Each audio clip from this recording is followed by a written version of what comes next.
Hello, fellow human beings. How do you brace yourself when you're emotionally triggered to react, to be reactive? You're peaked and you want to respond emotionally rather than logically to the situation at hand. Or you're facing a situation that is going to be trying and difficult. It's important to get in the right state of mind to be able to brace oneself. Step back and interact with the emotionally triggering situation in a more effective manner, and or get your mind and clarity appropriately to see the difficult situation approaching you or at hand so that you can attend to it as decisively and effectively as possible. How do we brace ourselves? ODP, now you know me. Come on, ODP. That song is before my time, but congrats to you if you get the illusion. ODP. This is a skill I learned in DBT, dialectical behavioral therapy. It'll set your mind in a more clear and conscious perspective in order to more appropriately address emotionally triggering situations, and or to more clearly see and approach difficulties when they're at hand or upcoming, skillfully and effectively. We have two sides to us: our logical mind, that's kind of like Spock or a robot, all logic, detached from emotion. And then we have our emotional half, that is our human, reactive side that often takes control of the driver's seat of our lives and our mind, and colors the perspective of our lives and our minds, our behaviors and our reactions. So when you are prone to react or are facing a situation that is going to be difficult, brace yourself using ODP. ODP is observe, describe, participate. I brought a little cheat sheet with me. So we're going to be reading today because I'm not feeling well enough to think clearly. I managed to wake up and dress myself. And that is about all I have accomplished thus far. So due to my foggy brain, you're going to get the manuscript version rather than the what comes out of head comes out of mouth version today, because I am not thinking clearly and crisply enough to just vomit us out. Observe, describe, and participate. What observe, describe, and participate allows you to do is to step outside, to pause, step outside of that emotionally triggering situation so you are seeing more clearly with your objective and logical mind through the veil of emotions that is clouding your judgment, causing you to be reactive to that trigger, or causing you to see the situation that needs dealt with when the sky is falling inappropriately, or at least less effectively. Take hold of your mind. Observe, describe, and participate. Just notice the experience. Notice without getting caught in the experience. Experience without reacting to your experience. In other words, step back, pause if you have to, leave the room, take a breath, Don't react instantaneously when you catch yourself ready to react or ready to tackle the situation or ready to emotionally break down from the situation. Take a step back and just observe what is actually happening in this moment. Am I being triggered? Why am I being triggered? Who said what to whom?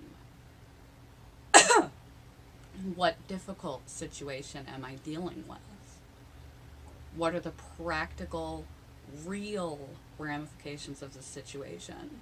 You want to allow yourself the space to be able to do this and the time to be able to do this. And as you get good at this skill, you can do this in a matter of moments. You don't need to step back for hours or days to objectively look at the situation and address it effectively. But at first it can feel a little funny running through this exercise. But if you get good, it will help you to objectively and rationally approach things with a nice combination of emotional mind and logical mind. You want to approach it as if you are a news reporter, not you describing your own life and your own situation. You want to detach emotions and description from the situation, like you're a reporter, just observing the facts of the instance or the situation. You want to have a Teflon mind, letting experiences, feelings, and thoughts come into your mind and slip right out. Teflon mind is an allusion to Teflon pans, how you can fry an egg and just slide it right out. You don't want anything to cling to you. You don't want to be stuck on this negative situation or one aspect of this negative situation or one word or tone of voice that someone used in a particular triggering situation. You want to just let all the observations come in and come out and just make a running itinerary of the reality of what's going on. Control your attention, but not what you see. Push away nothing and cling to nothing, similar to having a Teflon mind. You want to take in the totality of the situation. We are prone, due to our physiology, to focus on the negative and to be overrun with our emotion and focus on the thing that triggered us or catastrophize the situation at hand that is going to be difficult to deal with. So you want to make sure you're taking in objectively and detached all the details, as many details as if you were going to write this story. You're a reporter and you're going to write this story. You need as many objective details as possible to create an entire picture of the whole scenario. Be like a guard at the palace gate, alert to every thought, feeling, and sensation that comes through your gate of your mind. Step inside yourself and observe. Watch your thoughts coming and going, like clouds in the sky. Notice each feeling, rising and falling, like waves in the ocean. Notice exactly what you are doing. Once you have begun to create this description, synopsis of what is occurring, you can begin to step inside yourself. And this is almost like a meditative exercise, and begin to become aware of any physical sensations, tensing, nausea, the throat knot that you get when you're upset, all of these things, and what thoughts that cross your mind, observations that cross your mind that bother you internally and physiologically. But be sure not to cling to them and try and figure out why yet. Just be aware of what kind of internal physiologic bodily stimulation they are having on you and emotions they're beginning to pull up for you. Notice what comes through your senses, your eyes, your ears, your skin, your tongue, expressions, what I just said, which is, begin to become aware of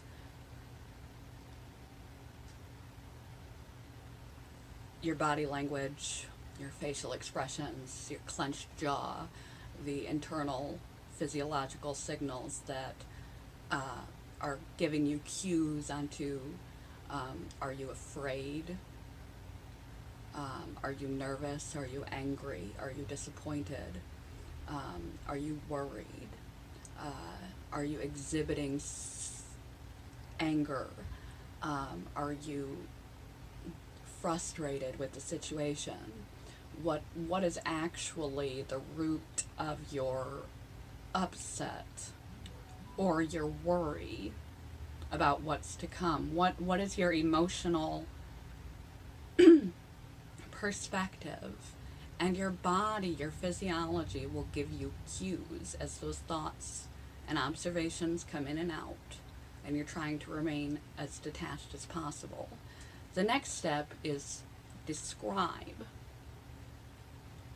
Put words on the experience. When a feeling or thought arises, or you do something, acknowledge it. For example, say in your mind, sadness has just enveloped me, or my stomach muscles are tightening, or a thought, I can do this, has come into my mind, or walking step, step, step.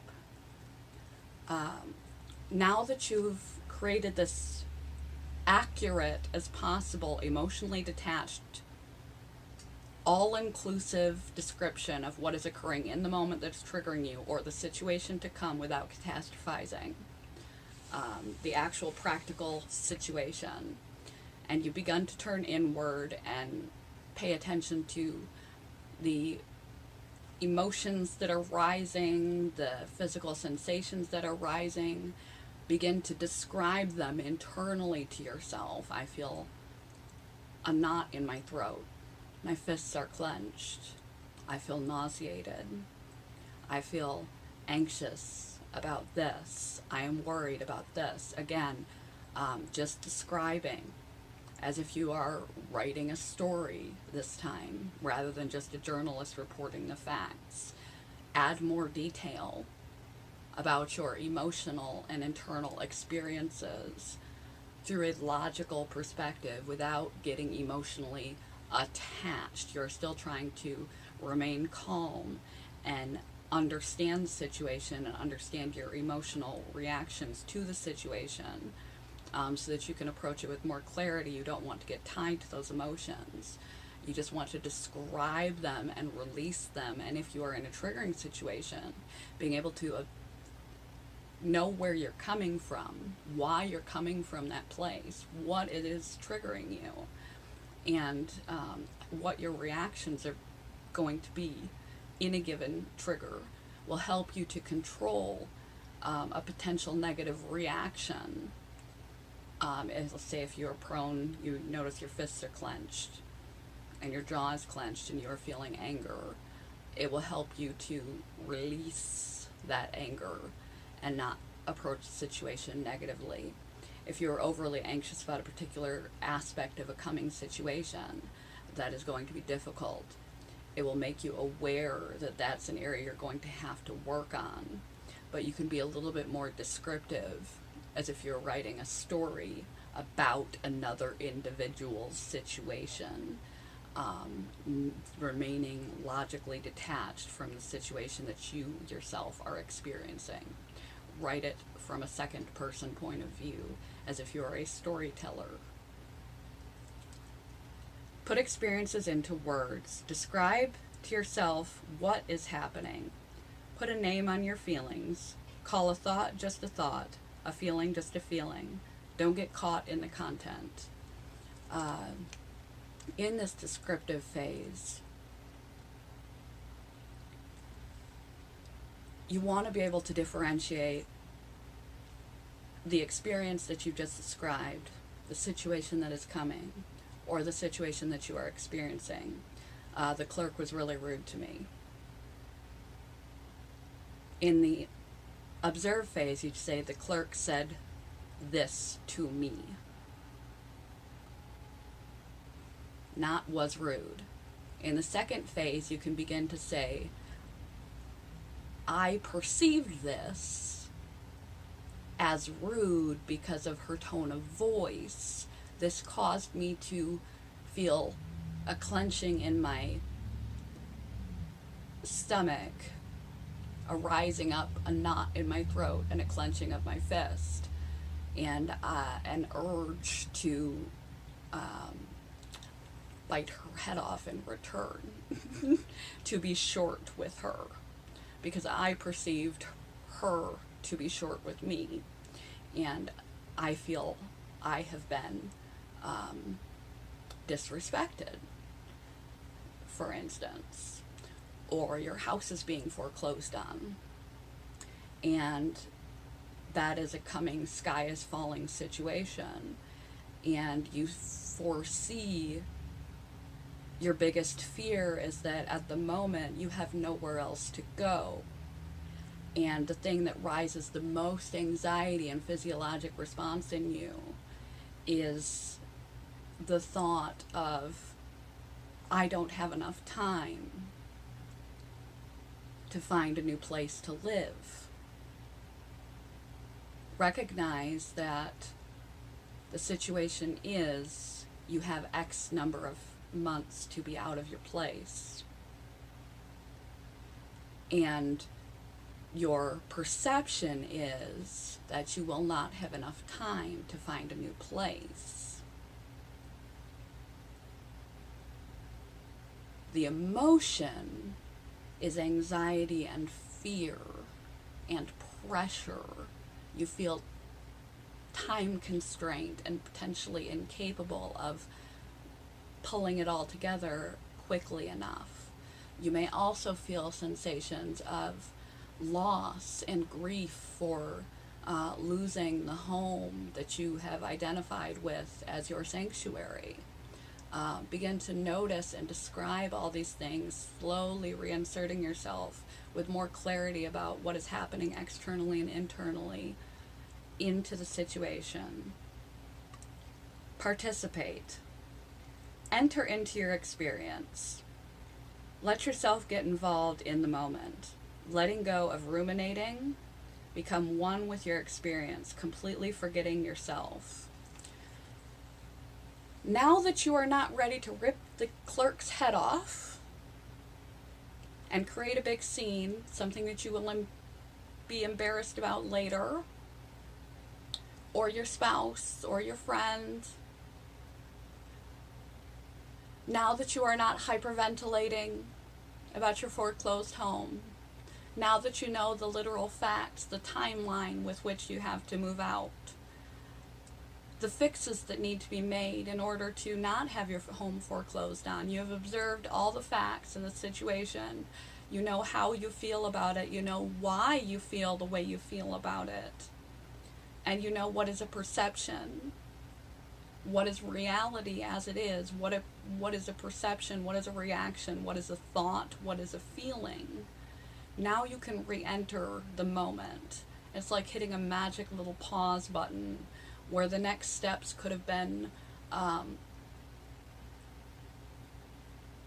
very negative in triggering and reacting in a very negative and counterproductive way, or far less effective in handling the situation that is coming upon you, that is a big situation, a big problem, without understanding clearly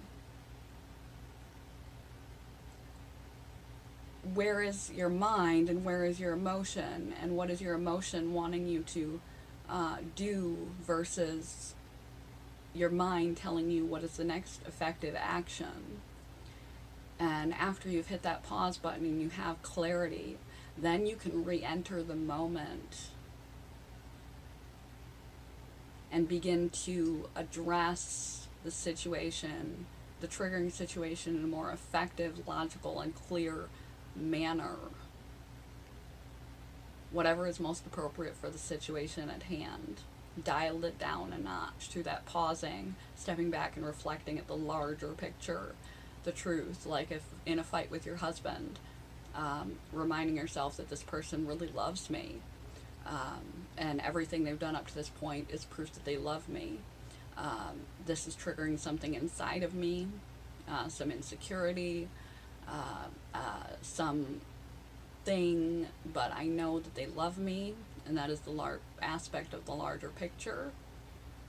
And I'm going to approach this in a different way that will be less detrimental. Play the long game out. How will this end? If I were to continue to approach it in the reactive way I had initially, now that I have introspected, would have played it out. How will this end for me if I continue in that manner? And with the larger scenarios, now you are prepared, you have braced yourself, you are prepared to enter an action mode where you can begin taking the next logical steps. You can begin creating a list of numbers you need to call for foreclosure assistance, creating a list of fixes if your house was red tagged and the time it would take, the money it would take. Do you have the money?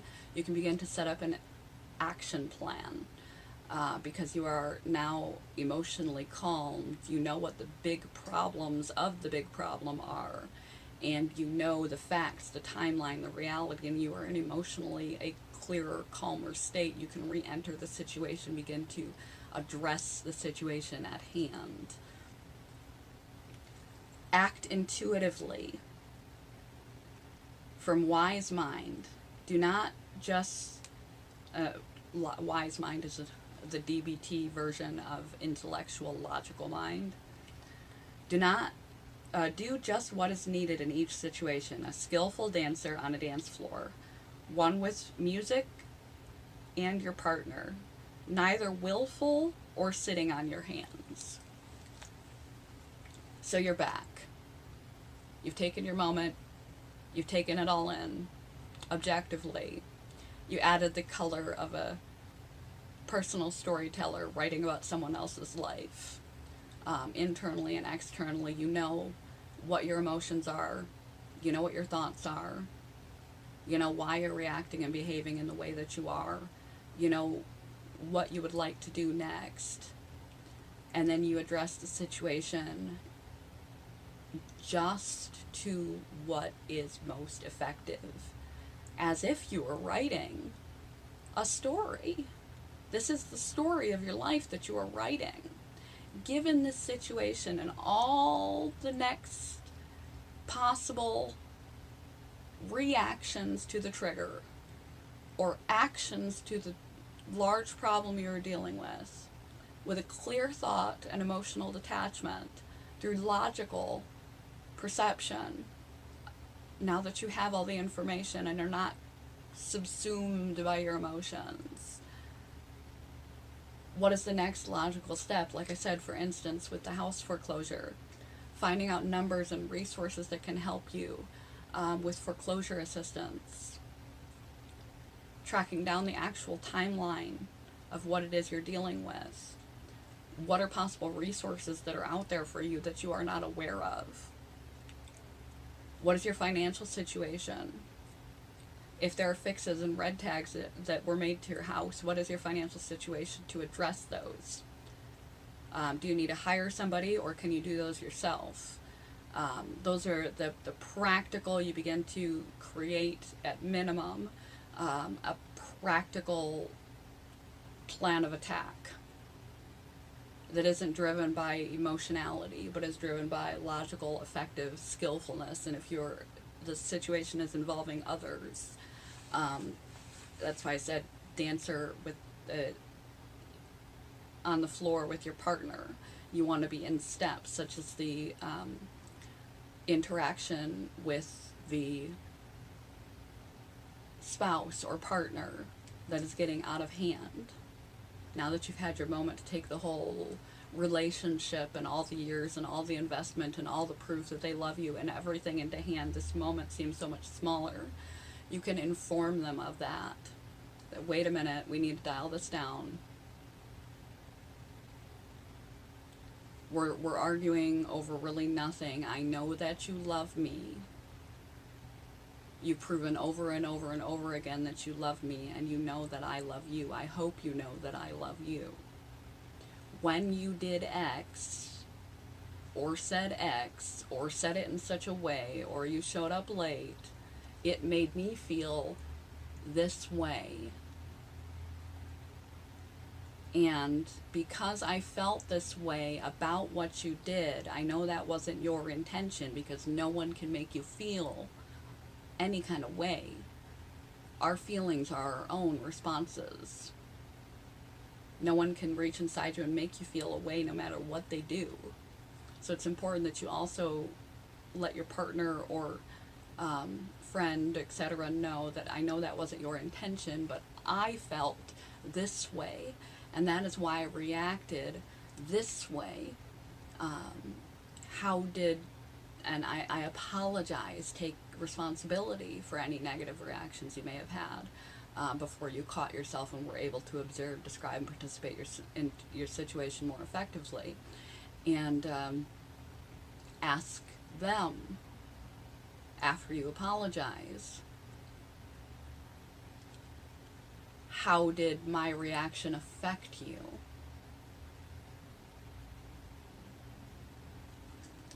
And try to keep things calm and an even keel, even pace. Actively participate.